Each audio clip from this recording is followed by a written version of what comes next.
So, okay guys, ito another day, another vlog tayo. So, yan, kita nyo naman, Daddy Jepo nyo, magpo 4 a.m. pa lang gising na. Kasi nga, may service tayo ngayon ng maaga.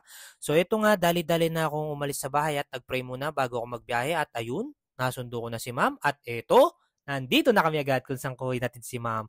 At syempre, after nun, yan, sesegue na tayo ng pandisito habang maaga pa at meron pa. At ayun, Daddy Jepo nyo, on or before 5, nakabalik na pala tayo dito sa tindahan. At syempre, kailangan na nating buksan yan. Kahit na 5:30 tayo nagbubukas, yan, dire-diretso na tayo, Daddy Jepoy. At ayan, kita nyo naman yung mga daily routine lang natin.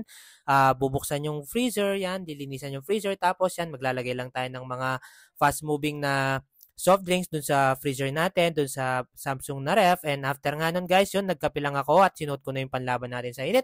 At syempre, pinagas ko muna yung ating kabayo at ayun, nandito na agad tayo sa palengke. Yan, mamalengke tayo ngayon guys for today's vlog. At eto na nga syempre, same routine pa rin. Laging una yung mga frozen goods. Yan, yung mga suki balls natin. Masasaya na naman kasi nga Monday. Ay, by the way guys, alam nyo ba? Monday, favorite day ni Daddy Jepoy. So yan, kita nyo naman. Sobrang saya ko na naman. Grind, grind, grind. We have a new week na naman para maging productive guys. At ayun nga pala, ito, bibili ko ng okoy si Mami at bumili rin ako ng pansit para almusalin niya at babaunin na rin niya. At ayun, dito na tayo kay Boss Romel ko. Yan, last na lang to. Syempre, hindi mawawala yung pagmamarites namin guys. Ang dami ko talagang napupulot sa taong ito. At ito na nga yan, si pare ko, after ng Marites, ihahatid niya ako at dali-dali ng kinarga dito sa ating tricolong. Syempre, hindi mawawala yung magpapasaya sa akin, yung binibigyan ko sila ng pampaswerte guys. At ito, sumegway na rin tayo ng konting soft drinks guys, yan, para punong-puno yung natin, kolong trike. And after nun, kita nyo naman, masayang-masaya ako, hoop! Na yun, transition, nandito na tayo sa bahay at eto na nga guys, didiskarga na natin to at habang nagdidiskarga tayo, shoutout na rin tayo guys. So shoutout para kay paring Arlan Ostolentino, yan, Munag Studios, yan yung nagpipicture sa amin mula nung kinasal kami.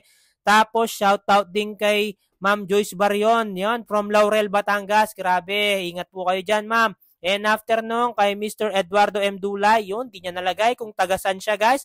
And ayun kay Arlene Budget Agasita Beleza, yan, thank you po. And eto pa, kay Yancy Yan, shout out from Davao, yun, nako, thank you po sa pag-follow at pagsubaybay sa mga vlog ko. So eto guys, halos patapos na tayo dito at hindi ko pala napag-prepare ng food si Mami at babawi na lang tayo sa pag-prepare ng baon niya kasi nga medyo na-late Daddy Jepo nyo. Yan, kita nyo naman. Tuloy-tuloy lang tayo guys. And after nito guys, yan, ihahatid naman natin siya. Yan, babawi na lang tayo dito guys. Yan, by the way, ang ganda-ganda ng asawa ko, di ba? Parang may gusto Daddy Jepo nyo Siyempre, pampagana. At ayun guys, yan. O mamaya na lang ulit. Bye-bye!